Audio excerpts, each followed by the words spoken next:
this video, I'm going to show you how I make freshly milled whole wheat bread. In the description box below, I will have a link to a video where I made this exact same recipe and pretty much the same process with organic all-purpose flour. And in that video, there is a link to the recipe and tips and tricks and all kinds of things, along with pictures on how to make a really good loaf of bread. But I have been asked how to make a loaf of freshly milled whole wheat bread to where it is soft, light, fluffy, and to where it rises and is not dense. So that's what I'm going to show in this video. If you did watch my other video on me making some bread, you will remember, or you will notice that in that video I did not use a mixer at all. From beginning to end, even kneading, I did it all by hand. I am very hands-on. I rarely use that stand mixer over there, but I have noticed that with freshly milled whole wheat bread, I am able to get a better rise. My bread is taller when I do use the stand mixer, although it's not very much taller, but it is taller. So, and because most people do use some kind of mixer, I will go ahead and show you how to make this bread with the mixer. And I will insert a few pictures here of a side-by-side experiment I did on making 2 batches of bread at the exact same time, side by side. In one batch, I used the stand mixer from beginning to end. In the other batch, I did everything beginning to end by hand. And in these pictures, you will see that they look very similar. We couldn't hardly tell a difference in the taste or texture. The bread that was made in the stand mixer did rise a bit taller than the one by hand, but the flavor was the same. The one by hand may have been slightly more chewy, maybe. I mean, the difference was minimal. My husband and I, we really had to try to find a difference. The one by hand was the texture was a bit more light and fluffy, but they both, when you folded the bread in half, like you were going to put a hot dog in it or something like that, and roll it over, neither of them tore. So either way you do it, it's going to be good. The first thing we're going to add in our stand mixer is 1 tablespoon of yeast. This is active dry yeast. And then we're going to add in 1/3 cup of honey. You can also use 1/3 cup of sugar. It's in this little container because my honey had crystallized, so I kind of warmed it up to melt it back a little bit. And then you're going to need 1.5 cups of water. This is hot water straight from my tap. It's non-chlorinated water. We have our own private well. And for those that might be curious, I went ahead, after I filled it up, I went ahead and tested the temperature of it, and it measured 106 degrees Fahrenheit. We're just going to mix it up just a little bit.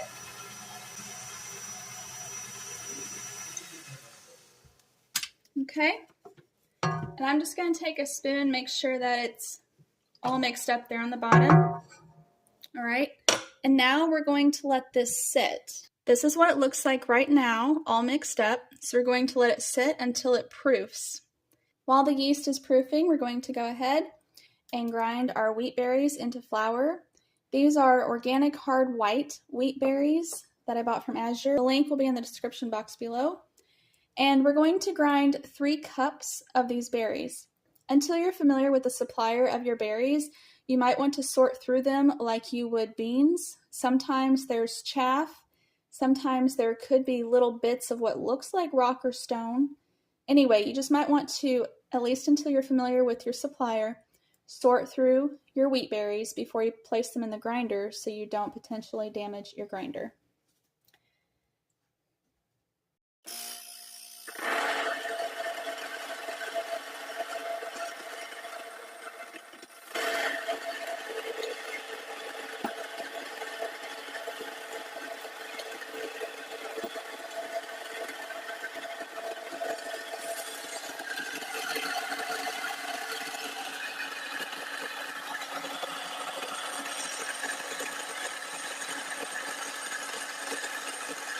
We have our flour ground here, And you can see that the yeast has already proofed.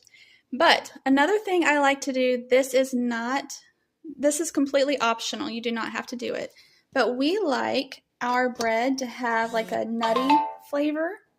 So what I like to do is add about 1/3 to 1/2 cup of more wheat berries. This is 1/3 cup. But I like to just crack them, have them kind of coarse. So I'm going to change the setting.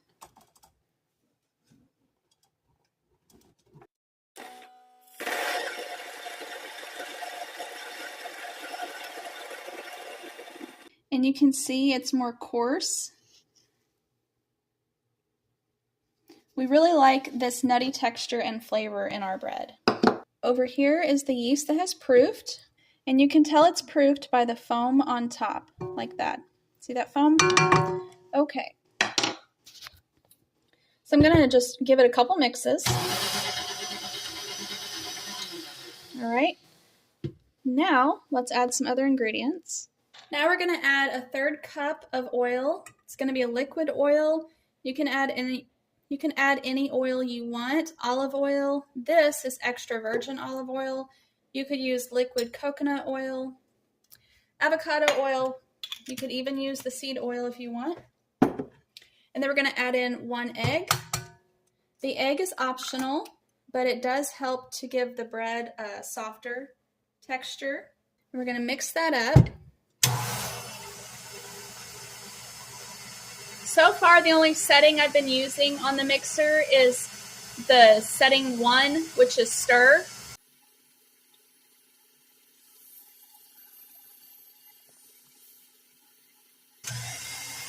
Now we're on setting 2. I just want to make sure that egg is broke up well.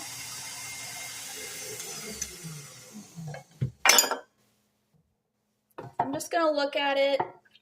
Okay. It all looks even. So now we're going to start adding some of our freshly milled flour in. This is unsifted. You can sift out some of the bran if you want, but we're going to leave it. Okay. So I'm just going to sprinkle in about 1 cup of flour at first. And again, we're just going to stir it.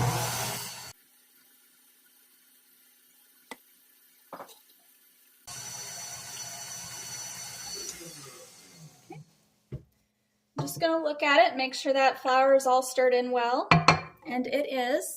Now we're going to add in 2 teaspoons of salt. This is just Redmond real salt, but you can use any salt you want.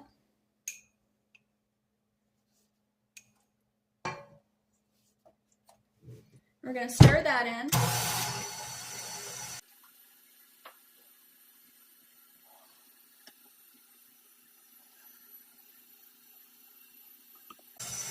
And now we're going to start just putting our flour in here. We just want to make sure it's mixed well before we add any more.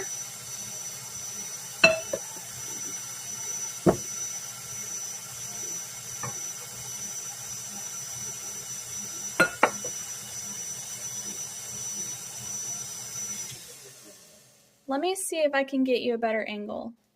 Okay, hopefully that angle's better. Now we're going to put on speed 2.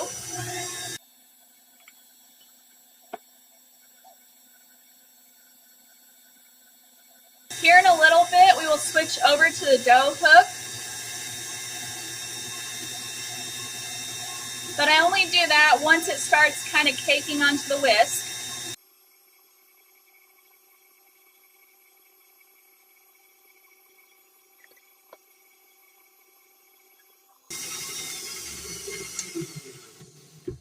Okay. Now I just like, at this point, I like to check the bottom, make sure that it's all mixed up on the bottom. And it is. Okay. Let's go ahead and add some more.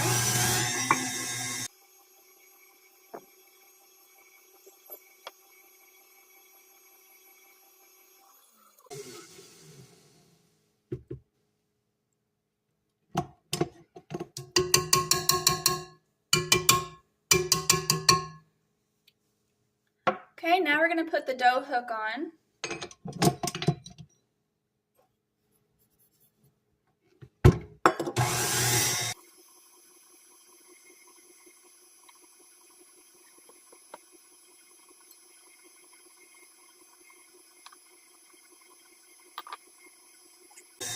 I'm going to go ahead and add our coarse wheat berries for the nutty flavor.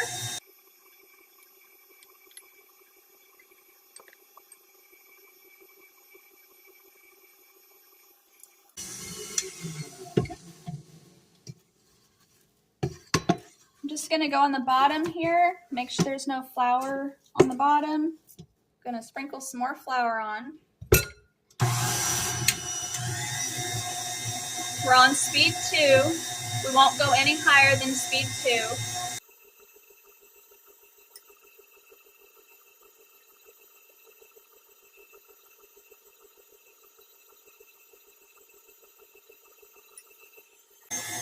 2. You see how it's starting to come together?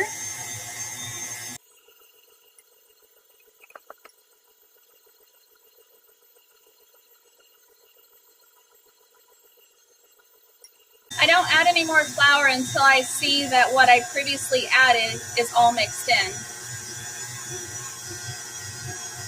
Okay. And this is getting to be the point where you really need to pay attention. Okay, so again, I'm going to lift it up, make sure all the flour is mixed in.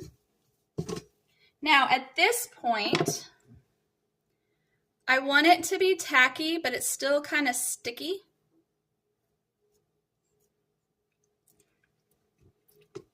So I'm going to add a little bit more flour.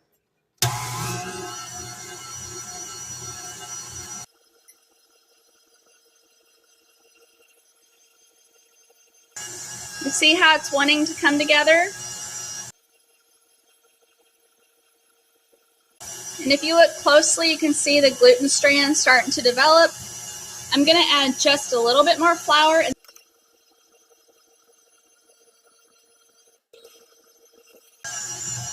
Okay. You see what it looks like right now.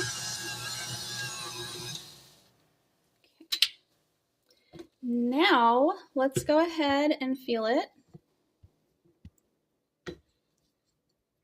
Okay. See, these 2 fingers is what I grabbed a hold of and pulled it off. Okay, we're just touching it, and it's not pulling up with me. It's tacky, but it's not pulling up, okay? It feels how I want it to feel. Now, what we're going to do is we're actually going to let this sit for about 20 minutes. And you see how it looks all shaggy right now? Okay, see that? But you can see the gluten starting to develop. See the strings in it? But it's all shaggy right now. We're just going to let it sit for 20 minutes. So we're going to let this set for 20 minutes, but you can do 30 minutes if you want. But while we let it sit, I wanted to show you, this is all the flour that we have left. Here's what the dough looks like after 20 minutes of sitting. I forgot to mention why I'm letting it sit. So whole wheat, freshly milled whole wheat flour is more thirsty than like your store-bought all-purpose flour. So I give it some time to sit so the flour can absorb any liquid. This also lets me know if I need to add any more flour or not. And you saw how it was sticky earlier, tacky and sticky. By letting it sit like this and for it to be allowed to absorb the liquid, you can tell, look, see, nothing. Okay, see that? It is nice and soft and fluffy. Okay, so now what we do is we're going to go ahead and turn the mixer back on, lock it in the locked position. We're going to put it on speed 2 only, and we're going to let this knead. Okay, so this mixer is going to do all the kneading for us. And there might be, and if we have to sprinkle in a little bit of flour here and there, we will, but you'll see what it looks like.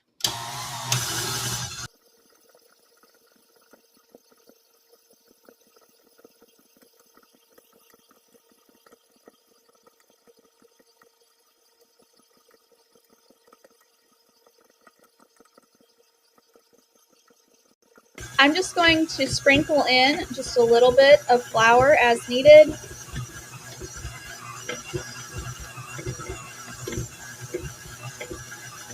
Just to help it come together a bit more off of the walls of the bowl.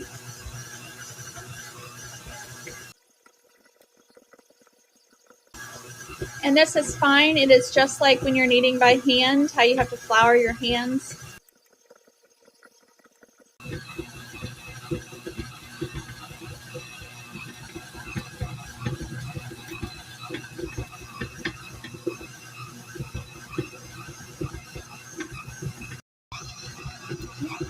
I'm going to go ahead and stop it so I can scrape off that dough there on the side.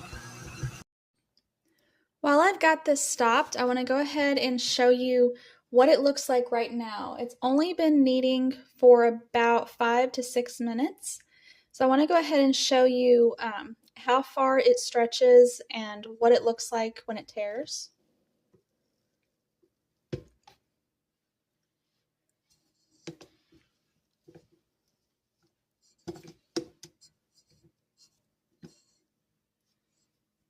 Just so you know, it's not done kneading though. Okay, so see how it tears like that?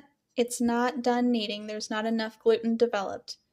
Okay, so in case you see that, it still needs to be kneaded more. On speed 2, like always.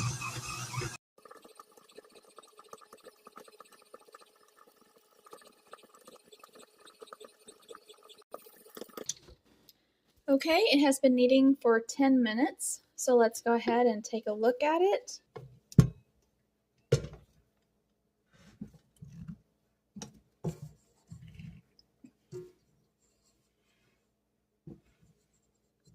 Okay. You can see it has a good stretch, but it's still tearing. Let's go ahead and see if it would pass a window pane test. And remember, I have the crushed coarse pieces of wheat berries in here too. So those, and along with the bran, will tear some of the window pane test. Will tear some of the dough. See right there, my finger's flicking on the back side of it. See the color of my skin back there? Okay, so that's actually pretty good considering that I do have the bits of crushed, cracked grain in there. But I'm going to go ahead, I'm going to knead it for about another minute.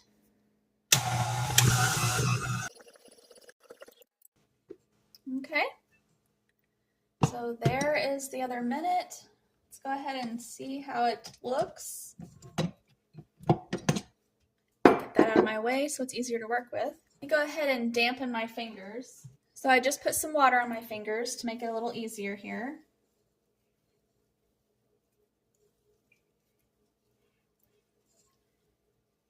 You can see it stretches nice. Oh, that still broke. It's kind of heavy here though. You can see it has a nice stretch to it. Let's go ahead and do the window pane test. But again, we have the cracked coarse grain. But let's go ahead and look at it. Okay, I don't know if the camera's picking this up or not, but I see the color of my skin behind this circle of dough here. See, that's our window pane. Okay. All right, that is good. This is what it looks like. You can see it's nice and soft, and it's not getting any on my fingers. Okay, now what we're going to do is we're going to let this rise, and you just want to let it rise in a warm place, place with moisture, or where it has some kind of moisture is always a benefit. So I'm going to take this clean towel, and I dampened this clean towel in some water, and we're going to let this rise in the oven.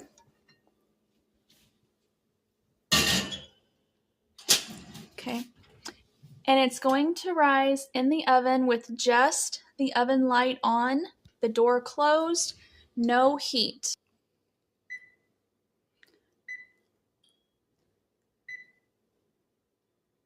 And we're going to let it rise for 30 minutes. After 30 minutes, we will check it and see if it's ready for the next step. While the dough was kneading in the stand mixer, I had to use the rest of that little bit of flour that was left. So all the flour that we needed was the 3 cups of whole wheat berries ground into flour, and then the 3rd cup of wheat berries that I coarsely ground and put in there for our nutty flavor and texture. Okay, my 30-minute timer's gone off, so let's see what this looks like. You can see it has risen quite a bit. And when we poke on it with a floured finger, it rises back about halfway. See that?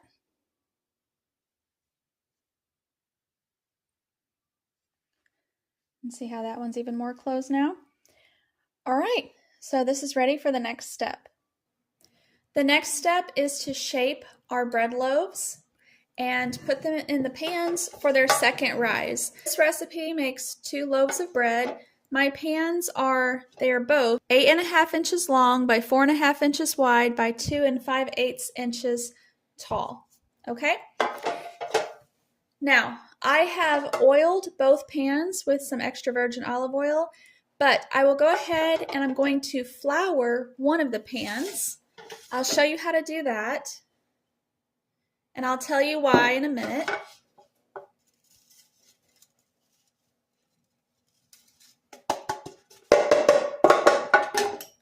This is just some extra fresh milled whole wheat flour from the other day that was in the fridge when I made some whole wheat muffins.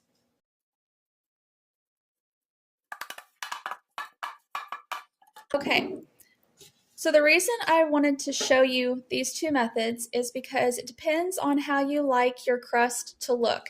If you like your crust darker, like was in those photos I showed, just use oil. If you want your crust, like the part of the crust that's actually in the pan, to be more of a paler color, then go ahead and line it with some flour. Or you can use parchment paper, but I feel that's a waste. Okay.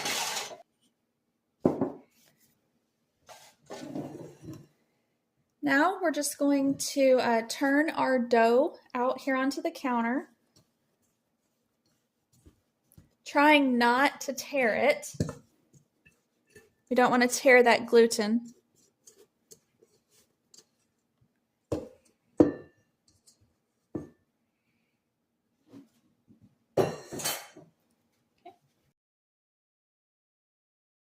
I'm just deflating it.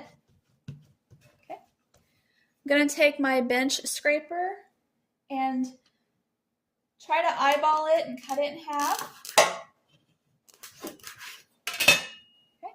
That's good enough. We'll put one over to the side.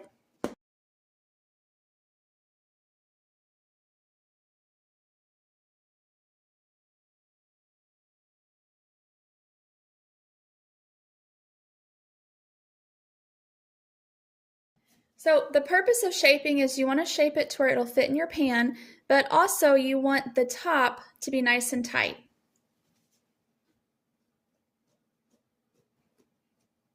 Shaping's not really something I can explain, it's just something I do. So you kind of just have to find what works for you.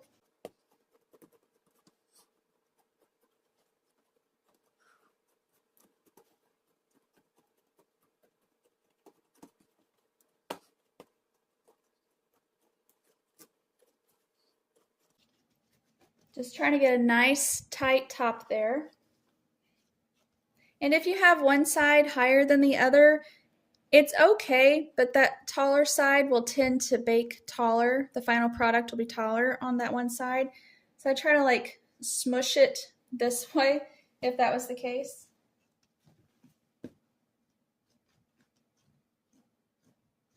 And any seams you make, you want to make sure that you close up.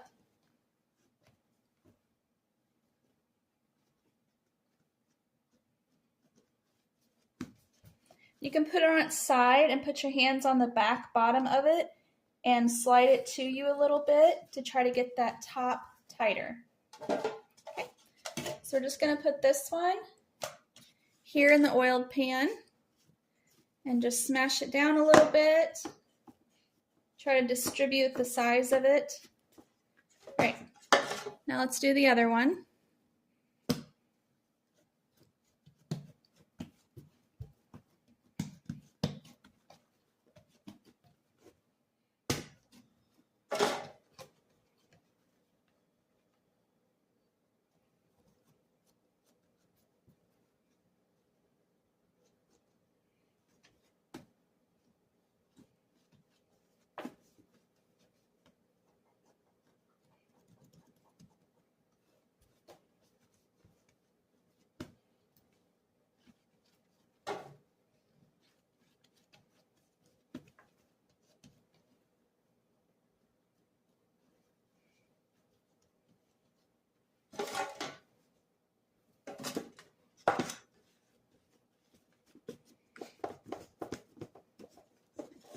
Okay, now we have these two.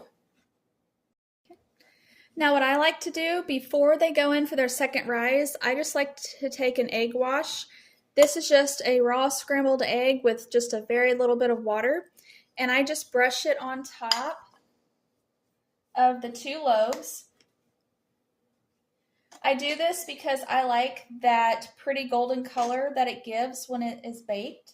And the reason I do it before they go for their second rise is I use a cold egg, and I don't know for sure, but I just wonder if I was to use a cold egg on warm dough that had its second rise, if that coldness would somewhat, deflate the dough or not. So that's why I put it on at this point. And this part is not necessary either. Oh, the egg yolk was not necessary. And this is not necessary, but I like the look that crushed oats give on top. So we just sprinkle some oats on top of the raw dough here. And then we put the two loaves back in the oven here for their second rise, and I just re-dampened this towel here, put on top, and we're going to let them rise. Now on these, I'm going to start off with 20 minutes and let them rise for their second time. And then after 20 minutes, I'm going to be checking them every 10 to 15 minutes to see how tall they have gotten. I want them to rise about an inch above the pan before I bake them. However, at some point I'll have to take them out and go ahead and preheat the oven. Okay, the timer went off, so this is the first round of its second rise. All right, and you can see it has risen. Because these are getting close to finishing up their second rise, I went ahead and I took off the damp cloth, and I'm gonna go ahead and let them rise another 5 minutes, and we'll see what they look like. These are done for right now for their second rise. The reason they're done for their second rise right now is because I need to get them out of the oven so I can go ahead and preheat the oven. So we are going to very carefully, slowly and gently lift each loaf and put up here on top of the stove. And we want to do it gently so we don't deflate the rise. We're going to go ahead and preheat our oven to 375 degrees. And hopefully by the time the oven is preheated, these will be about an inch over the pan. This one is pretty close. That one just still has a little bit left to go. My oven just told me that it is preheated to 375 degrees Fahrenheit. And you can see the bread dough has risen an inch, inch and a half above the pan.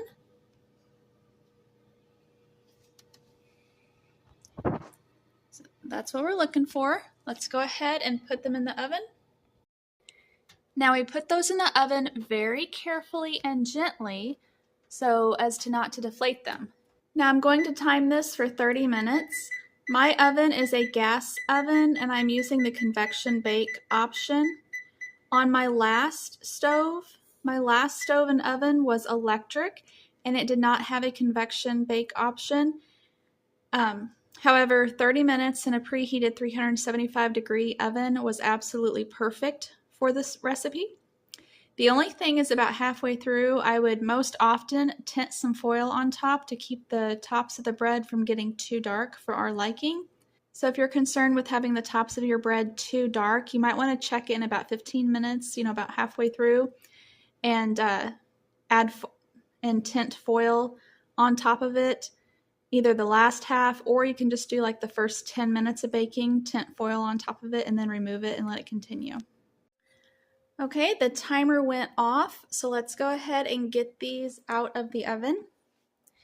I like to go ahead and let them sit in the pan for just a minute before I take them out.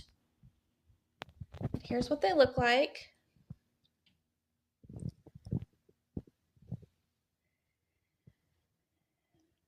And at 375 in a preheated oven with convection bake, 30 minutes is perfect. I did not have to add tinted foil on the top. At least this is the perfect color that we like. If this is too dark for you, then go ahead and use tinted foil. Now, because I've been making this recipe and bread for a very, very, very long time, I know that these are done. But if you're still getting used to your oven and bread baking and you're not sure if they're done, you can also do the thump test, which is in that free download I mentioned earlier, or you can get a thermometer, and as long as the temperature inside the bread loaf measures 190 degrees, it is done. Now let's go ahead and loosen them up from the edges and get them on the cooling rack. We have the 2 loaves out of the pan. Now we are going to let them sit and cool completely before we slice into them. The bread has been sitting for about an hour and 15 minutes. So let's go ahead and slice inside of it and let's see what it looks like. But first, here's what it looks like.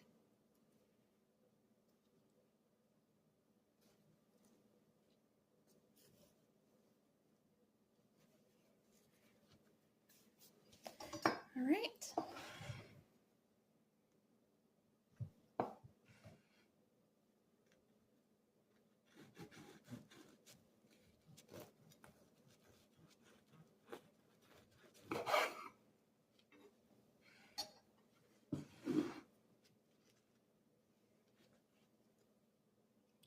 Here is our freshly milled whole wheat bread. You can see what it looks like inside. It's squishy.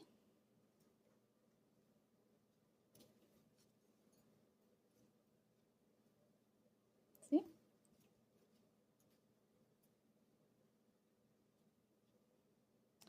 There you go.